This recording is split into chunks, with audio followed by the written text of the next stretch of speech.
ये क्या माँ, तुमने तो कहा था कि आज तो मेरे लिए समोसे बनाओगी, लेकिन ये तो दलिया है। कहा तो था, पर बेटा आज नहीं बना पाई। बस थोड़े दिन ठहर जा, जैसे ही काम से एक दिन की भी छुट्टी मिलेगी मैं तेरे लिए बना दूंगी समोसे। ओफो माँ, ये क्या बात हुई? आज मेरा जन्मदिन है। मैंने सोचा था कि आज मजे से तुम्हारे हाथों के बने समोसे खाऊंगा, लेकिन मेरी तो किस्मत ही खराब है। अपने जन्मदिन पर भी मैं अपने मन की चीज नहीं खा सकता। ओहो, कितना गुस्सा करता है तू। अच्छा ठीक है, रुक अभी यहीं पर। अपने बेटे गोलू से इतना कहकर सुशीला अंदर कमरे में गई और फौरन ही एक 10 रुपए का नोट लेकर बाहर आ गई। उसने वो 10 रुपए का नोट गोलू को देते हुए कहा, अब ले, ये 10 रुपए ले जा और लालू चाचा की दुकान पर जाकर खा ले समोसे। नहीं माँ, मुझे तुम्हारे हाथों से बने समोसे खाने थे। लालू चाचा को समोसे बनाना आता ही कहाँ है? ना तो उनके आलू में वो स्वाद है और ना ही तुम्हारे समोसे जैसा करारापन होता है उनमें। तुम रहने ही दो, जब टाइम मिले तब बना देना मेरे लिए। और इतना कहकर गोलू घर से निकल गया। समोसे ना खा पाने की उदासी उसके चेहरे पर साफ दिखाई दे रही थी, जिसे देखकर सुशीला का मन भी उदास हो गया और वो मन ही मन सोचने लगी, हाय रे मेरी फूटी किस्मत, अपने बच्चे की इतनी सी ख्वाहिश भी पूरी नहीं कर सकी। अब नहीं, मैं गोलू को उसके जन्मदिन पर ऐसे उदास नहीं रहने दूंगी। मैं बनाऊंगी उसके लिए उसके मनपसंद समोसे। लेकिन काम पर भी तो जाना है। तो क्या हुआ, रोज तो टाइम से ही जाती हो, एक दिन थोड़ा देर से चलू जाऊंगी तो कौन सा आसमान टूट पड़ेगा। वैसे मालकिन बातें तो सुनाएंगी, लेकिन कोई बात नहीं, मैं सुन लूंगी, लेकिन अपने गोलू के चेहरे पर खुशी लाकर रहूंगी मैं। ऐसा सोचकर सुशीला फौरन समोसे बनाने में जुट गई। पहले वो बाजार जाकर समोसे बनाने का सामान लाई और फिर उसने फटाफट गर्मा गर्म समोसे बनाकर तैयार कर दिए। कुछ ही देर में गोलू घर वापस आ गया और अपनी माँ सुशीला से बोला, अरे माँ, तुम काम पर नहीं गई अब तक? और ये खुशबू, ये तो माँ तुमने समोसे बना दिए क्या? हाँ बना दिए, आजा खा ले जल्दी से। सुशीला की बात सुनते ही गोलू फटाक से हाथ मुंह धोकर समोसे खाने के लिए बैठ गया। लेकिन फिर जैसे ही उसने समोसे की प्लेट देखी तो सुशीला से बोला, माँ तुम भी आ जाओ। नहीं बेटा, तू आराम से खा, मुझे जाना है, पहले ही काफी देर हो गई है। अच्छा तो रुको, मैं तुम्हारे लिए समोसे बांध देता हूँ, काम से वक्त निकाल कर खा लेना। इतना कहकर गोलू रसोई की तरफ बढ़ गया, लेकिन उसे रसोई में एक भी समोसा नहीं मिला। और ऐसा इसलिए था क्योंकि सुशीला ने बस 2 ही समोसे बनाए थे, वो भी सिर्फ गोलू के लिए। असल में सुशीला के पास इससे ज्यादा समोसे बनाने के लिए न तो समय था और न ही पैसे, और ये बात समझने में गोलू को जरा भी देर नहीं लगी।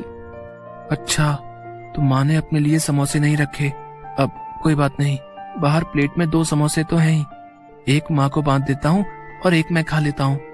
ऐसा सोचकर गोलू रसोई से बाहर आया, लेकिन तब तक सुशीला काम के लिए जा चुकी थी। गोलू के लिए समोसे बनाने की हड़बड़ी में सुशीला ने खुद कुछ भी नहीं खाया था और वो भूखी प्यासी दौड़ती हुई काम पर पहुंची, जहां उसकी मालकिन नलिनी गुस्से से उबल रही थी। नमस्ते मेम साहब, माफ कीजिए, आज थोड़ी देर हो गई। वो आज मेरे बेटे का जन्मदिन है। सुबह सुबह समोसे खाने की जिद पकड़कर बैठ गया तो मैं बस। देख सुशीला, मैंने तुझे काम पर रखने से पहले ही बता दिया था कि मेरे साथ ये देर से आने की नौटंकी नहीं चलेगी। तुझे पता है ना कि साहब को सुबह सुबह ही काम पर जाना होता है। आज तेरी वजह से उन्हें सिर्फ दूध और फल खाकर ऑफिस जाना पड़ा, और बंटी वो बेचारा भी बस फ्रूट्स लेकर ही गया है टिफिन में। बस आज के लिए माफ कर दीजिए मेम साहब, दोबारा आपको शिकायत का मौका नहीं मिलेगा। हाँ, दोबारा ऐसा नहीं होगा, क्योंकि मैं तुझे दोबारा ऐसी गलती करने का मौका ही नहीं दूंगी। मैंने अपनी फ्रेंड को बोलकर नई मेड का इंतजाम कर लिया है, वो अभी थोड़ी देर में आती ही होगी। एक बार उससे बात फाइनल हो जाए फिर तुझे काम पर आने की कोई जरूरत नहीं है। नहीं मेम साहब, ऐसा मत कीजिए, मेरी हालत तो आप जानती ही हैं। मेरे पति नहीं है, बस एक यही काम है जिसके सहारे मैं अपने बच्चे को पाल रही हूँ। अगर ये काम भी छूट गया तो बड़ी मुसीबत हो जाएगी मेम साहब। रहने दे, तुम छोटे लोगों के ये सारे हथकंडे ना मैं अच्छे से जानती हूँ।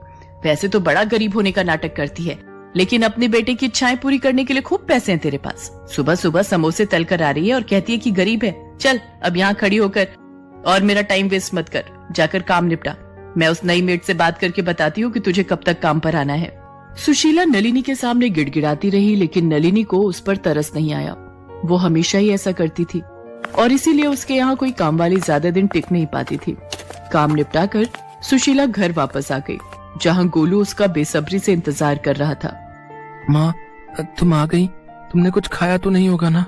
आ जाओ मैंने तुम्हारे लिए एक समोसा बचा कर रखा है। गोलू की बात सुनकर सुशीला की आंखों में आंसू आ गए। उसने फौरन आगे बढ़कर गोलू को अपने सीने से लगा लिया और रोते हुए उससे बोली, मुझे माफ कर दे मेरे बच्चे, मैं जानती हूँ कि मैं बिल्कुल भी अच्छी माँ नहीं हूँ। नहीं माँ, ऐसा मत बोलो, तुम बहुत अच्छी हो। और तुम्हें पता है तुम्हारी सबसे अच्छी बात क्या है? तुम्हारे ये समोसे। हाँ माँ, सच में। और इस बार जो चटनियाँ बनाई थी तुमने, आहा, मजा ही आ गया माँ, बिल्कुल चाट सी बन गई थी। हाँ, समोसा चाट। तुम रुको, मैं अभी तुम्हारे लिए वैसे ही समोसा चाट बनाकर लाता हूँ जैसे आज मैंने खाई थी। इतना कहकर गोलू सीधा रसोई में गया और फिर उसने बचे हुए एक समोसे को एक प्लेट में तोड़कर उस पर तीखी और मीठी चटनी डाल दी। फिर उस पर थोड़े से चने भी डाल दिए और फिर उसे लेकर सुशीला के पास गया। लो माँ, खाकर देखो इसे। अरे ये क्या हाल कर दिया तूने समोसे का?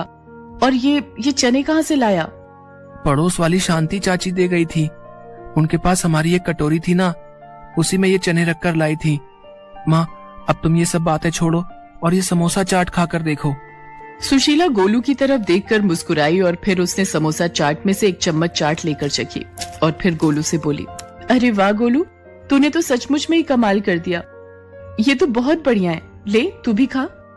सुशीला गोलू को खुश देखकर बहुत खुश थी।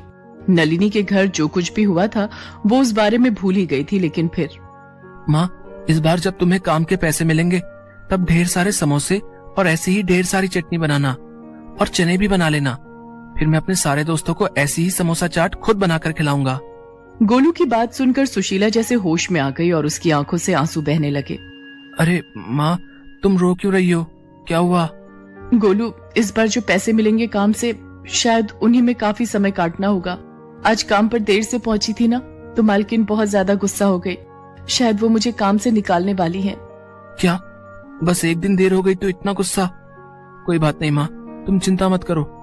और वो खड़ूस आंटी तुम्हें काम से निकाले उससे पहले तुम ही उसके यहाँ से काम छोड़ दो। हैं? ये तो क्या बोल रहा है गोलू? जब तक कोई और जगह काम नहीं मिलता कम से कम तब तक तो। नहीं माँ, अब तुम्हें किसी के घर जाकर काम करने की जरूरत नहीं है। मैंने सोच लिया है कि अब क्या करना है। अब से तुम और मैं मिलकर समोसा चाट बनाएंगे और उसे बेचेंगे। तुम देखना माँ, हमारी बहुत अच्छी कमाई होगी। गोलू की बात सुनकर सुशीला हैरानी से उसकी तरफ देखने लगी, लेकिन फिर अगले ही पल उसमें भी आत्मविश्वास जगा और उसने गोलू को फिर से गले लगाते हुए कहा, हाँ बेटा, हम मिलकर लड़ेंगे और जीतेंगे भी। इसके बाद सुशीला ने खुद ही नलिनी के घर का काम छोड़ दिया और वहां से मिले पैसों से उसने समोसा चाट बनाने का सामान खरीदा। हालांकि ये सब करते हुए सुशीला के मन में इस बात को लेकर डर था कि अगर ये काम ना चला तो क्या होगा। लेकिन फिर गोलू का आत्मविश्वास देखकर उसमें भी हिम्मत आ गई और उसने पूरे मन से समोसा चाट का सामान बनाकर तैयार कर लिया। और फिर शाम होते ही, नहीं माँ, तुम रहने दो, चाट तो मैं ही लगा कर दूंगा सबको। जितने मन से सुशीला ने समोसे बनाए थे, गोलू भी उतने ही मन से समोसा चाट लगाकर सबको दे रहा था। पहले दिन ही सारी की सारी समोसा चाट कुछ ही घंटों में बिक गई और लागत के साथ साथ अच्छा मुनाफा भी हाथ आ गया। सुशीला और गोलू बहुत खुश थे। फिर कुछ दिनों बाद, अरे सुनो बच्चे, मुझे समोसा चाट को ऑर्डर देना है। आपको लाइन में लगना होगा, ये सारे लोग ऑर्डर देने के लिए खड़े हैं। उस जगह पर वाकई बहुत भीड़ थी और नलिनी को उसी भीड़ से जूझते हुए आगे बढ़ना पड़ा। और फिर जैसे ही उसने सुशीला को वहाँ पर ऑर्डर लेते हुए देखा तो उसे अपनी आंखों पर विश्वास ही नहीं हुआ। अरे सुशीला, तुम ये मशहूर समोसा चाट की स्टॉल चलाती हो? लेकिन कैसे? इतनी जल्दी इतना सब कैसे कर लिया तुमने? बस अपने बच्चे की इच्छा पूरी करती रही मेम साहब, और भगवान पर भरोसा बनाए रखा, क्योंकि वो तो सब जानता है ना कि कौन क्या है। वैसे आपका कितना प्लेट का ऑर्डर है? पैसे एडवांस ही देने होंगे आपको। सुशीला और गोलू की तरक्की जहां उन दोनों के लिए उनकी मेहनत का फल थी, तो वहीं नलिनी जैसे लोगों के लिए एक सीख भी थी कि भले ही आप कितने ही अमीर क्यों ना हो, कभी भी किसी को छोटा समझकर उसकी बेइज्जती नहीं करनी चाहिए।